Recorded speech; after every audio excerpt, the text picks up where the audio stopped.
இன்றைக்கு உங்களுக்கு ஒரு அற்புதம் நடக்க போகிறது. நீங்கள் அற்புதத்திற்காக காத்திருக்கிறீர்கள். உங்களுக்கு தெரியும், இந்த நாளில் நான் அற்புதத்திற்காக உங்களுக்காக ஜெபிக்க போகிறேன் என்று சொல்லி. ஒருவேளை உங்களுடைய சரீரத்தில் ஒரு வியாதியினால் உண்டான வேதனையினால அதிலிருந்து ஒரு விடுதலை வேண்டும், ஒரு அற்புதம் நடக்கணும்னு நீங்க எதிர்பார்த்து கொண்டிருக்கலாம். அல்லது உங்களுடைய வாழ்க்கையில கடன் பிரச்சனை, பண தேவை, குழந்தை இல்லை, ஏதோ ஒரு காரியத்தில் உங்களுக்கு ஒரு அற்புதம் தேவை. நான் அதற்காக உங்களோடு சேர்ந்து நான் ஜெபிக்க போகிறேன். இப்போ ஒரு அற்புதமான சாட்சியை நீங்க பார்த்தீங்க தானே? அன்பான சகோதரி ஜெயா அவர்களுக்கு இயேசு செய்த அற்புதம். நீங்க பாருங்க, 7 வருடம் தலைவலியினால கஷ்டப்படுறாங்க. தலைவலி தானே, என்னையா இதெல்லாம் ஒரு பெரிய விஷயமா அப்படின்னு நம்ம நினைக்கலாம். தலைவலியும் காய்ச்சலும் தனக்கு வந்தால்தான் தெரியும் என்று ஒரு பழமொழி சொல்லுவாங்க. தலைவலி சின்னதா தெரியலாம், காய்ச்சல் சிறியதா தெரியலாம். அது நம்மை தாக்கும் போதுதான் அது எவ்வளவு பயங்கர வேதனை உள்ளதென்று தெரியும். அதே மாதிரி 7 வருஷம் கஷ்டப்பட்டிருக்கிறாங்களே, எத்தனை மருத்துவம், எத்தனை டாக்டர்கள், சுகம் உண்டாகல. எவ்வளவு பெரிய மரண வேதனை அனுபவிச்சிருக்கிறாங்க பாருங்க. 7 வருஷம் அந்த தலைவலியில, அந்த மாதிரி ஒரு வேதனையில, சத்தம் கேட்க முடியாது, கொஞ்சம் சவுண்டை கேட்டுட்டாலே தலைவலி ஆரம்பிச்சிரும். மிகுந்த ஒரு வேதனையில் இருந்திருக்கிறாங்க. அன்றைக்கு ஜனவரி 1ஆம் தேதி கூட்டத்திற்கு பல ஆயிரக்கணக்கான மக்கள், தேவனுடைய கூடாரம் உள்ளிலும் வெளியிலும் ஜனங்க உட்கார்ந்து ஆண்டவருடைய வசனத்தை கேட்டு கொண்டிருக்கிறார்கள். அந்த கூட்டத்திற்கு நடுவில் அவங்க வந்து உட்கார்ந்துருக்கிறாங்க. அப்ப அவ்வளோ பெரிய கூட்டத்திற்கு நடுவில் 7 வருட வேதனை. அந்த கூட்டத்துக்கு வரும்போது கூட இந்த தலைவலி வேதனையோடு வந்து அவங்க ஜெப நேரத்துல அவங்க ஜெபித்திருக்கிறாங்க, கண்ணீரோட ஜெபித்திருக்கிறாங்க. ஆண்டவர் பெயர் சொல்லி அழைத்து சுகம் கொடுக்கும் போது எனக்கும் அப்படி ஒரு அற்புதத்தை செய்யும் என்று ஒரு விசுவாசத்தோடு ஜெபித்திருக்கிறார்கள். அப்புறம் ஆண்டவர் பாருங்க, அவனுடைய பெயரை சொல்லுகிறார், அவருடைய வியாதியை சொல்லுகிறார், விடுதலை கொடுக்கிறார். அவங்க இந்த பெயருடையவர்களுக்கு இன்ன பிரச்சனை, இன்ன வியாதி என்பதை ஆண்டவர் வெளிப்படுத்துகிறார். இது மனுஷனால் நடக்கிற காரியமா? யோசித்து பாருங்க. மனிதனால் நடக்கிறதல்ல. இதெல்லாம் எப்படிங்க நடக்குதுன்னு சொன்னா, பரிசுத்த ஆவியானவர் ஊழியர்கள் மேல வரும்போது அந்த அறிவை உணர்த்துகிற வசனம் என்ற ஒரு வரம் வேத புஸ்தகத்தில் 1 கொரிந்தியர் 12ஆம் அதிகாரத்தில் சொல்லப்பட்டிருக்கிறது. 9 வரங்கள், அது ஒரு வரம். அந்த வரம் கிரியை செய்ய ஆரம்பிக்கும் போது அப்போ அந்த ஆட்கள், அவருடைய பெயர்கள், அவருடைய பிரச்சனைகளை ஆவியானவர் அதை விளங்க பண்ணுவார். அப்போ அந்த பெயரை ஆண்டவர் உணர்த்தி அவருடைய வியாதியை சொல்லி அவருடைய விடுதலைக்காக ஜெபிக்கவும் ஆண்டவருடைய வார்த்தைகளை சொல்லவும் ஆவியானவர் கட்டளையிடுவார். இது பரிசுத்த ஆவியினால் உண்டாகிற காரியம். அதனால நீங்க வந்து அப்ப நீங்க எங்க வீட்டிலாரு இவங்க பேரெல்லாம் சொல்லி உங்களுக்கு என்ன இருக்குன்னு சொல்லுங்கன்னு என்கிட்ட வந்தா எனக்கு தெரியாது. நான் ஒன்று குறி சொல்ற ஆள் கிடையாது, மந்திரவாதி கிடையாது. அந்த ஜெப நேரத்துல ஜனங்கள் எல்லாம் ஜெபிக்கும் போது ஆண்டவர் அந்த ஜனங்கள் மேல் மனது உருகி அப்போ ஊழியக்காரர்கள் மீது அந்த அபிஷேகம் இறங்கி வந்து ஜனங்களுக்கு அற்புதம் செய்கிறதை ஆண்டவர் வெளிப்படுத்தி அவர் செய்கிற ஒரு காரியம் அது. அவ்வளவுதான். மற்றபடி நீங்க ஒவ்வொருத்தரையும் கூட்டு வந்து ஆட்களை ஜாதகம் பார்க்குற மாதிரி, குறி கேட்குற மாதிரி என்கிட்ட வந்தீங்கன்னா அப்படி நான் ஆள் கிடையாது. கர்த்தரால் பயன்படுத்தப்படுகிற ஒரு ஊழியக்காரன், அவ்வளவுதான். பாருங்களேன், அப்ப இந்த அற்புதத்தை செய்தது யாரு? இயேசு கிறிஸ்து. அவங்க கண்ணீரோடு ஜெபிக்கிறத பார்க்கிறாரு, இவ்வளவு நாள் கஷ்டப்படுறத பார்க்கிறாரு, அவங்க முழு இருதயத்தோட விசுவாசத்தோட ஜெபிக்கிறத பார்க்கிறார். அவ்வளோ ஆயிரக்கணக்கான மக்கள் மத்தியில குறிப்பா தேவன் அவளை சொல்லி அவளுக்கு விடுதலை, அதான் பெயர் சொல்லலாம், வியாதி சொல்லலாம், விடுதலை கொடுக்கன்னா அது ஆண்டவரால் தானே முடியும். ஆண்டவர் அற்புதமான சுகம் கொடுத்து இன்னைக்கு அவ்வளோ சந்தோஷமா குடும்பமா மகிழ்ச்சியா இருக்கிறாங்க. இயேசு எவ்வளவு அற்புதமானவர் பாருங்க. இது எவ்வளவு ஆச்சரியமான ஒரு காரியம். யோசித்து பாருங்க. இது மனிதனால் நடக்கிற காரியம் இல்ல, மனிதனுடைய காரியங்களுக்கெல்லாம் அப்பாற்பட்டது. இயேசு கிறிஸ்து இன்றைக்கும் அற்புதம் செய்கிற ஒரு ஆண்டவர். பாருங்களேன், 2 ராஜாக்கள் 20ஆம் அதிகாரத்துல ஒரு தேசத்துக்கு ராஜாவா இருக்கிற எசேக்கியா என்கிற ராஜா, இஸ்ரவேல் தேசத்துக்கே அவர் தான் ராஜா. அவருக்கு ஒரு வியாதி வந்து விட்டாரு. ராஜாவுக்கு வியாதின்னா யோசித்து பாருங்களேன், அரண்மனைக்குன்னே ஒரு வைத்தியர் இருப்பார், ரொம்ப பிரபலமானவராக இருப்பார். ஒருவேளை அவரால் முடியாத பட்சத்துல தேசத்துல எங்கெங்க வைத்தியர்கள் எல்லாரையும் கொண்டு வந்திருப்பாங்க. எல்லாமே முடியாது என்று மரணப்படுக்கை. இனி அவ்வளவுதான் இந்த சூழ்நிலையில ஒரு தீர்க்கதரிசி அனுப்புறாரு, ஏசாயா என்ற தீர்க்கதரிசிய. அவர் சொல்றாரு, இது உங்களுடைய மரணத்துக்கு ஏதுவான வியாதி, நீங்க மறிக்க போறீங்க, இனிமே அவ்வளவுதான், ஆண்டவர் உங்களுக்கு கொடுத்த நாள் முடிவடைகிறது சொன்ன உடனே சுவர்புறமாய் திரும்பின்னு ஆண்டவர் பக்கமாய் திரும்பி ஜெபம் செய்கிறா, கண்ணீரோடு அழுது ஜெபிக்கிறா. அந்த ஜெபத்தை ஆண்டவர் கேட்ட உடனே ஆண்டவர் மனம் இறங்குகிறார். உடனே தன்னுடைய தீர்க்கதரிசி மூலமா சொல்லி அனுப்புகிறார். 2 ராஜாக்கள் 20ஆம் அதிகாரத்துல 5வது வசனத்துல சொல்லப்பட்டிருக்கிறது, உன் விண்ணப்பத்தை கேட்டேன், உன் கண்ணீரை கண்டேன், ஏதோ நான் உன்னை குணமாக்குவேன். அதே மாதிரி ஆண்டவர் அவரை குணமாக்கிட்டார். அந்த அற்புதம் இந்த வேத புத்தகத்தில் எழுதப்பட்டிருக்கிறது. பிரியமானவர்களே, அதைத்தான் இன்றைக்கு ஆண்டவர் செய்கிறார்.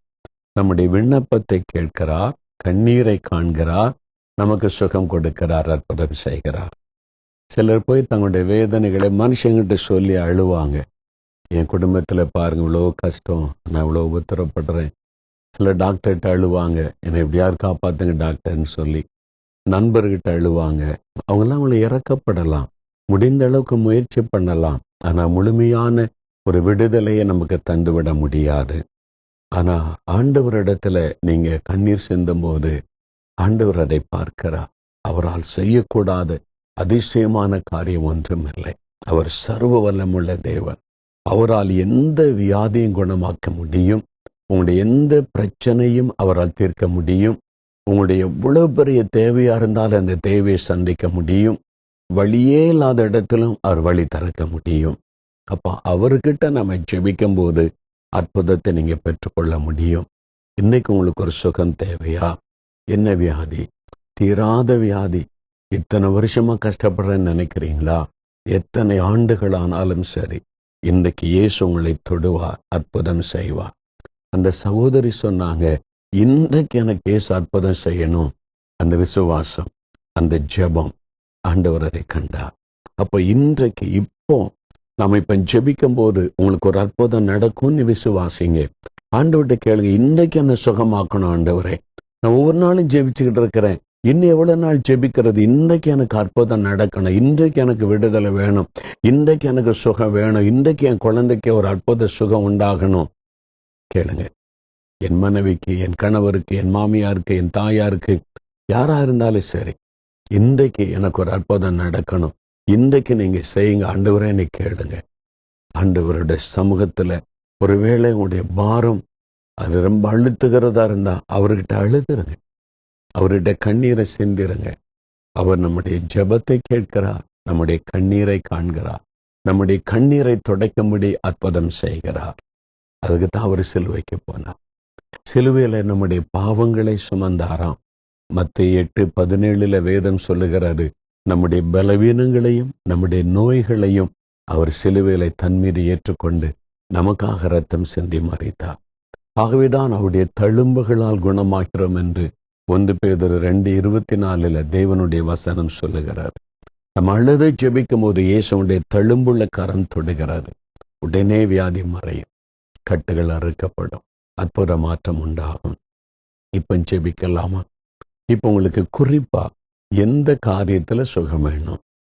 எனக்கு இங்க வலிக்கிற, அங்க வலிக்கிற, நிறைய பிரச்சனை இருக்கிற, குழம்பாருங்க.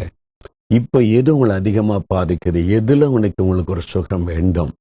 உங்களுடைய கண்ணுல, உங்களுடைய இருதயத்துல, உங்களுடைய நுரையீரல்ல, உங்களுடைய கர்ப்பப்பையில, அல்ல எலும்புகள், நரம்புகள்ல, எதுல உங்களுக்கு சுகம் வேணும்? எதுல உங்களுக்கு பிரச்சனை? அந்த இடத்துல கை வைத்து, இயேசுவே இன்றைக்கு இந்த வியாதி, இந்த வலியிலிருந்து எனக்கு விடுதலை வேணும், சுகமாக்கணும். Cancer, asthma, arthritis, any disease, குறிப்பா இதுல எனக்கு சுகம் வேணும், உடைய தழும்புள்ள கருத்தினால் தொடும் ஜெபிக்கணும்.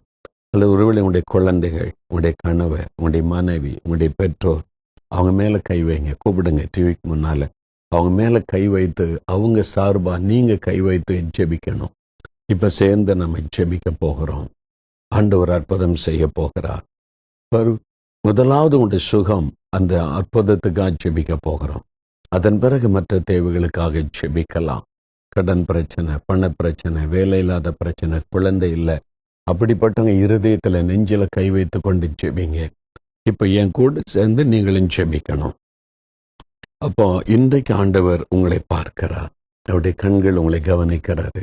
நீங்க உங்க வீட்டில் அல்லது எந்த இடத்துல உட்கார்ந்து இந்த செய்தியை கேட்டு என் கூட சேர்ந்து ஜெபிக்கிறது இயேசுவுக்கு தெரியும். விசுவாசிங்க, சேர்ந்து நாம் ஜெபிக்கலாம். தகப்பனே, இதோ இந்த வார்த்தைகளை கேட்டு என்னோடு இணைந்து ஜெபிக்கிற இந்த பிள்ளைகளை பாரும். ஆண்டவரே, உம்மை நோக்கி விண்ணப்பம் பண்ணுகிறாங்கப்பா.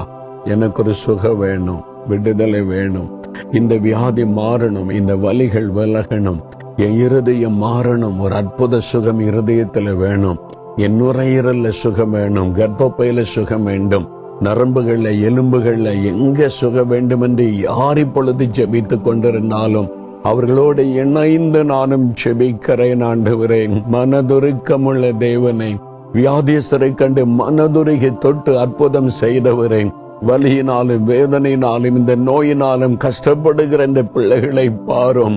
இவர்களுக்காக நீ சிலுவை சுமந்ததையும் நோய்களையும் பாவங்களையும் சிலுவையில சுமந்து விட்டதை நினைத்தருளும். இவர்களை சுகமாக்குவதற்காகவே உம்முடைய கையிலே தழும்புகளை ஏற்றுக்கொண்டதை நினைத்தருளும். உம்முடைய தழும்புள்ள கரத்தை இப்பொழுது அவர்கள் மீது வையும். நசரேயனாகிய இயேசுவின் வல்லமுள்ள நாமத்தில் சகல வியாதிகளும் விலகட்டும் என்று நான் ஜெபிக்கிறேன்.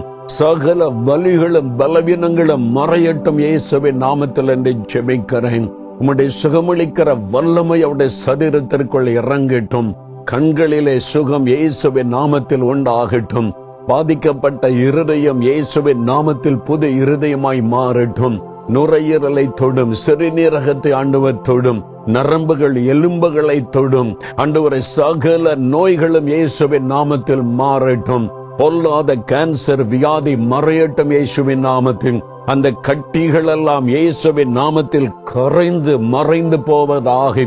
இந்த பலவீனப்படுத்துகிற ஆவிகள், நோய்களை கொண்டு வந்து இவளை வேதனைப்படுத்துகிற பொல்லாத சாத்தானுடைய வல்லமைகளை கடிந்து கொள்கிற இயேசுவின் நாமத்தில் இப்பொழுதே விடுதலை வரட்டும். நடக்க முடியாதவர்கள் இயேசுவின் நாமத்தில் எழும்பி நடப்பார்களாக. கைகளை பயன்படுத்த முடியாதவர்கள் இயேசுவின் நாமத்தில் சுகம் அடைவார்களாக. குழந்தைகளுக்காக ஜெபிக்கிறார்களே, அந்த குழந்தைகள் மீது உம்முடைய வல்லமை இறங்கட்டும். பெரியவர்களை கர்த்தர் தொடும், வியாதி படுக்கைகள் மாறட்டும்.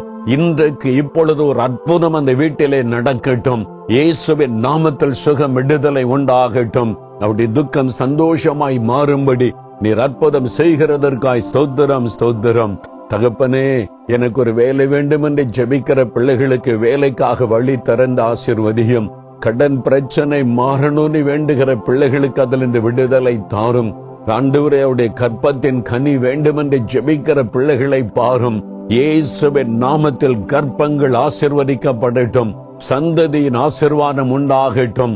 இயேசுவின் நாமத்தில் அற்புதம் செய்தவளை மகிழ பண்ணும். நம்முடைய கரம் தொடுகிறதற்காய் ஸ்தோத்திரம். அற்புதம் செய்துவிட்டதற்காய் ஸ்தோத்திரம். வியாபாரத்தை ஆசீர்வதியும். வேலையிலே ப்ரமோஷனுக்குள்ள தடைகளை மாற்றி வாய்க்க பண்ணும். வீடு வாசல் இல்லாத பிள்ளைகளுக்கு சொந்த வீட்டை உண்டாக்கி கொடுத்த ஆசீர்வதியும். என்ன அவசியமான தேவைக்காக ஜெபிக்கிறார்களோ அதிலெல்லாம் இயேசுவின் நாமத்தில் அற்புதம் நடக்கட்டும். இன்றைக்கு ஜெபிக்கிற காரியத்தை பெற்றுக் கொள்ளுகிறோம் என்று விசுவாசிக்கிறோம். நான் ஒரு அற்புதத்தை இவர்களுக்காக எதிர்பார்க்கிறேன். அற்புதங்களை காணட்டும். இயேசு கிறிஸ்துவின் நாமத்தில் ஜெபிக்கிறோம் பிதாவே. ஆமேன், ஆமேன். பிரியமானவர்களே, ஆண்டவர் ஜெபத்தை கேட்டார். உடைய ஜெபத்தை கேட்டார். உடைய கண்ணீரை கண்டார். அற்புதத்தை காண்பீங்க. இனி என்ன செய்யணும்? ஸ்தோத்திரம் பண்ணுங்க. ஆண்டவர், என் ஜெபத்தை கேட்டதற்காய் ஸ்தோத்திரம், அற்புதம் செய்து விட்டதற்காய் ஸ்தோத்திரம். துதிங்க. அற்புதத்தை எதிர்பாருங்க. Expect your miracle. இதிலிருந்து ஒரு அற்புத மாற்றத்தை எதிர்பாருங்க. அந்த மாற்றம், அந்த நடப்பதை நீங்க காண்பீங்க. இப்பொழுதே உங்களுடைய சரீரத்துல மாற்றம் உண்டாகிவிட்டது. வலிகள் விலகிவிட்டது. நல்ல ஆண்டவரை துதிங்க. நீங்க பெற்றுக்கொண்ட அற்புதங்கள், சுகம், விடுதலை எங்களுக்கும் தெரியப்படுத்துங்க. அப்ப நாங்களும் ஆண்டவரை மகிமைப்படுத்துவோம். கர்த்தருடைய ஆசீர்வாதம் உங்களோடு இருப்பதாக. ஆமென்.